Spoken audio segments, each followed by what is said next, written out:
En als eerste staat op het programma Seb Alex. En Seb zal bij u geïntroduceerd gaan worden door Noor Buijvoet van het Partijbureau. En zij gaat met hem in een Q&A praten over hoe hij zijn werk en zijn roeping als dierenrechtenactivist vormgeeft in zijn leven. Noor zit er al klaar voor, Seb zit er ook klaar voor. Ik geef het woord aan Noor en aan Seb. Dankjewel, Elsa.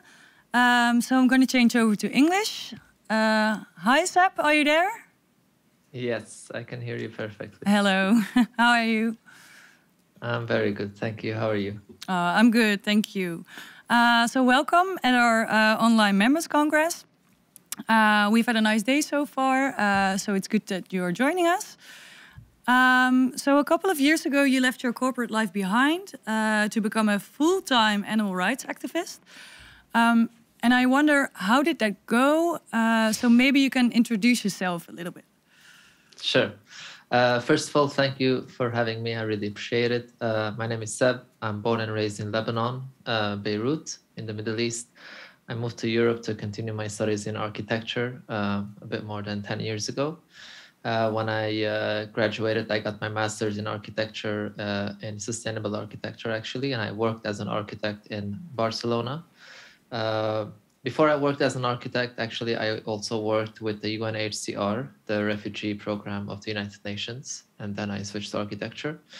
And I obviously always wanted to do my best to help others as much as I can. And I definitely did not feel that I was doing that in my architecture job. I was working for a big corporate company with close to no ethics at all, which didn't make me feel comfortable. During that time, I also started doing more activism, street activism, mostly educational street activism.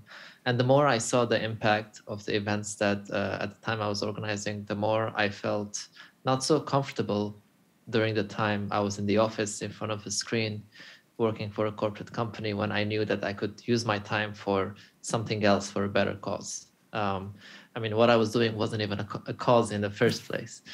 So I quit my job. I dedicate now my full time for grassroots animal rights activism. I started by doing mostly street activism, as I said, educational outreach on the streets, sometimes peaceful vigils outside slaughterhouses, and many other things. I did workshops as well. And eventually I started doing free lectures about animal rights and also sustainability in schools and universities all around Europe. But of course, all of that got postponed at the moment with the pandemic. And here I am now, creating mostly social media content, online content, as I cannot do lectures in person. And I also help, and I'm part of an organization called Lebanese Vegans. Since I'm from Lebanon, I've connected with them during the past few years, and we've done a lot of work there as well, and we continue doing that. Thank you. So you're a full-time activist. You do talks and workshops and raising awareness on social media. But you said that you also focus a lot on grassroots activism. And we have municipal elections coming up in the Netherlands. So I thought it would be nice to kind of stay in the local team. So we're going to talk about grassroots activism today. Because what is more local than that? So maybe first of all, you can explain to us what exactly is grassroots activism and why is it so important? Well, I think at least when I first went vegan, I think around 8 years ago now, what I knew about was PETA, animal equality, Mercy for Animals, really, really big organizations like this, who worked mostly on huge campaigns, but also some, at least at the time, more on animal welfare related campaigns instead of animal rights related campaigns. And they work on a very big scale. And of course, this is not the only type of activism. There's also many other types that aren't grassroots. There's also, let's say, lobbying. There's capitalism-related activism, let's say people who start big businesses or companies to start changing the food system that we have now. But one type of activism is grassroots activism, and that is more like, let's say, on a smaller scale, specific campaigns. Most of the time, it's more ethics-based rather than sustainability or health or other issues related to what we're talking about. But grassroots really tries to find a specific thing a campaign and works on that on a small scale. But obviously, this is something that can happen all around the world. If we were to give an example, for just to make it easier for those who don't know, for example, Canada Goose, who said that they will stop using fur in their jackets in the future. Obviously, it was a big campaign and big organizations took part of it, but all around the world, grassroots animal rights activists were going in front of the Canada Goose stores every single week, every single month, and protesting against that. So obviously that plays a huge part. And while big companies and big NGOs can do, let's say, system changes, that's what they work on. They want big system change. We need grassroots activism to bring about consumer change. Because as long as the consumers want the product, if you change the system, another system will create the alternative.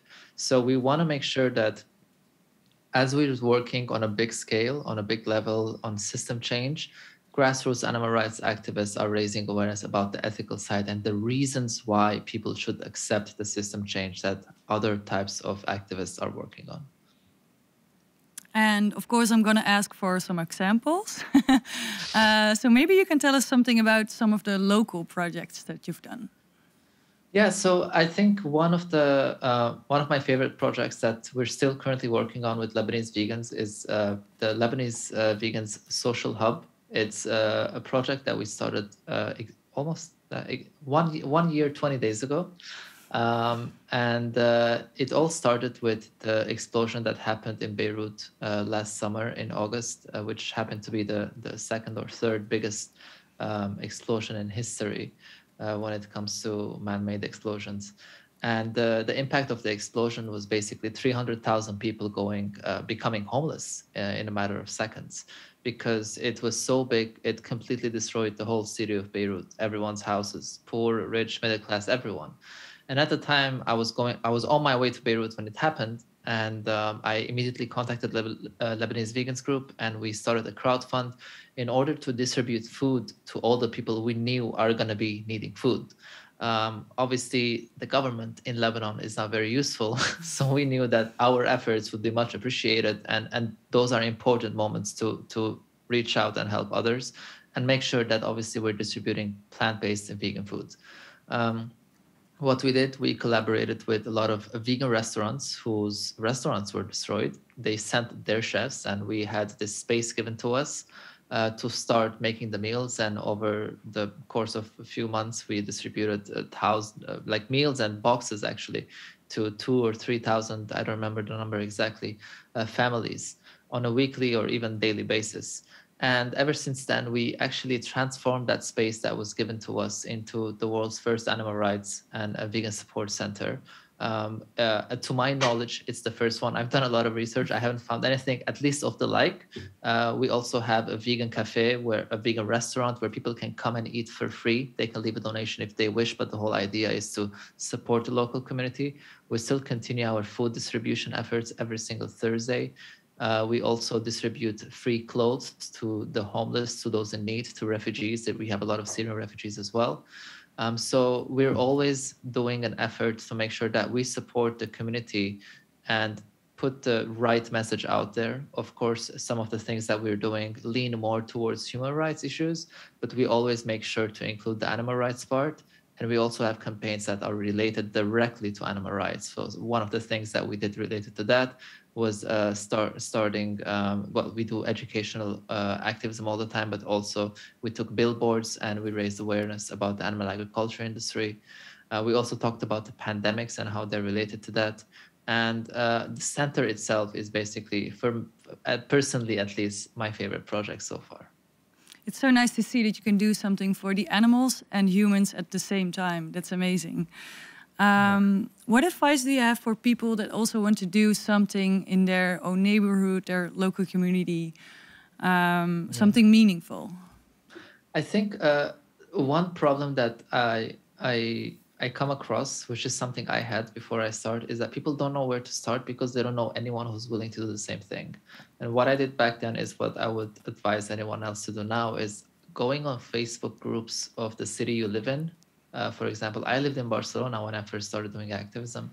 So I just looked for Facebook groups called Vegan Barcelona, and I found one. And I made a poster and I asked if people are doing activism or they would like to start doing anything. And I found like-minded people who want to do that.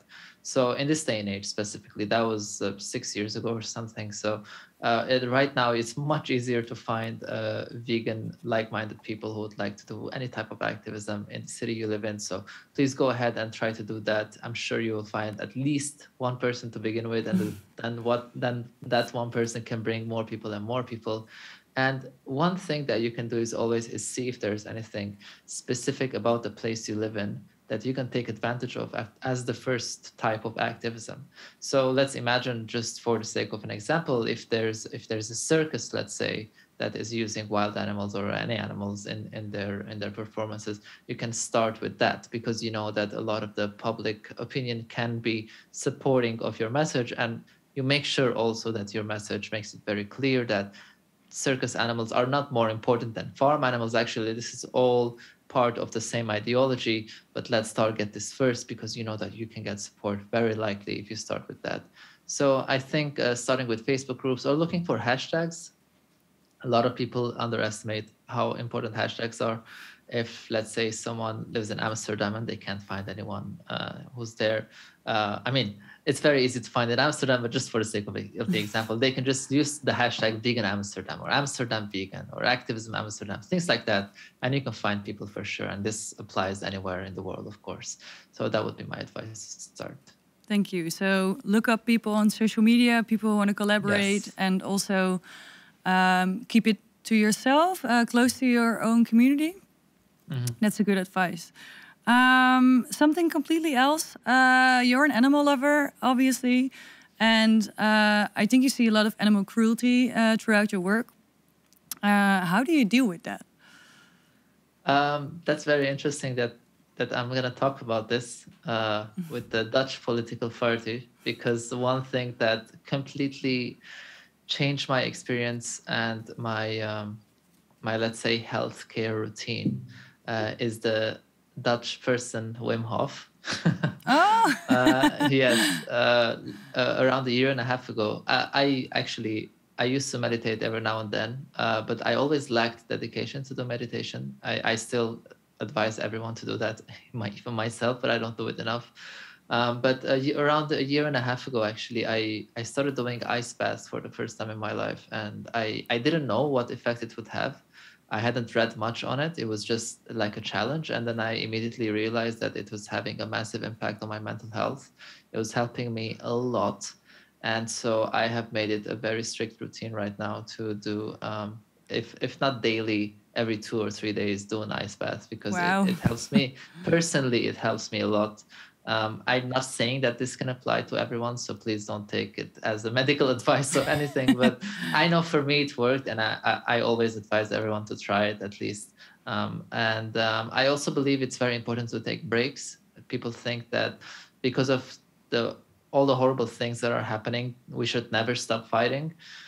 We have to keep in mind that this is not like a sprint. This is a marathon. We're not going to be able to change the world in a matter of 2 years. It's going to take a long time. And the animals need us to be able to fight for a long time. And for that reason, we have to take care of ourselves for our sake, and also for the sake of the animals who unfortunately rely on us in order to live in a better world. So taking breaks is completely fine. Not actually fine. It's mandatory. If you need a break, you should take a break. You also recently launched a new ebook. It's called When Animal Rights and Logic Meet. Maybe you can tell a little bit about the ebook and what it's about. Sure. I actually started writing that ebook when the pandemic started, because I didn't know what to do, since all my lectures were canceled. And ironically, they all got canceled right before I head over to the Netherlands. That was in March 2020. That's when the pandemic was announced. And right before I start my lectures there, I started writing the ebook because I wanted to create online content. And I realized one problem that we face as animal rights activists is that we're always given the same kind of excuses. You know, people say, "Oh, what about protein?" Or they say morality is subjective, and you know, plants have feelings, and we hear these same things over and over again. And for a while, I used to help people in workshops by telling them how to answer these questions. But I realized that it makes much more sense to be able to make the person realize that the arguments that they're giving are actually logical fallacies. So logical fallacies are basically arguments that don't have a logical base. For example, if someone says, oh, so lions eat meat, that is an appeal to nature fallacy. And the way that you can explain that is that just because something happens in nature doesn't mean it's ethical or moral enough for you to do as well, or that it's good, inherently good. So that's one type of logical fallacy. And the ebook Animal Rights, When Animal Rights and Logic Meet, is basically an explanatory educational ebook. It's completely free and it's available in 20 languages, including in Dutch as well. I had amazing volunteers who helped me translate it to 20 languages. It explains all these different logical fallacies that people use, and it's basically made to make our conversations easier while we're doing activism, or even if we're talking with friends or loved ones or family, because people tend to use the same things, and we can go back and forth citing studies and saying this and that, or we can just point out the logical fallacy, because there's literally nothing someone can say back to you if you just let them realize that what they're saying logically doesn't make any sense. Cool, thank you. And it's for free, and that's wonderful. Dutch people love free stuff. So we'll put the link on our members' website. Yeah, it's true. We will put the link on our members' website. And also, if people are watching and they think, oh, what a nice guy, how can they support you? How can they support your work? Thank you. Well, they can just check out the website, the same website where they can find the ebook, sebalex.org. There's a support section, and they can either do one-time donation or monthly donation or whatever they wish. They can even also support my work by sharing my online content if they don't have the financial means to do a donation. That's not the only way to support someone. But if they wish to do so, of course, they can do monthly or one-time donations, and it would be through my website as well. Okay, we will provide the links on our website after this. I have one last question. What are your hopes for the future? My hope for the future is that humans realize the importance of not thinking that we are the only ones on this planet and we can do whatever we want, both to other animals, to each other, but also to the planet, without any consequences. We live in a time right now where we're already seeing the consequences of what we're doing when it comes to what we're doing to the environment. I really hope that we start putting personal pleasure and financial income, or basically financial desires aside, and think about the morality and the ethics of what we're doing. Because while we might think that we're getting away with what we're doing, I don't think that anyone actually believes that this is sustainable in any way. So whether we like it or not, we have to change. And I really hope that we can reach a world where we can do that change voluntarily and not because we got to a place where we were forced to change.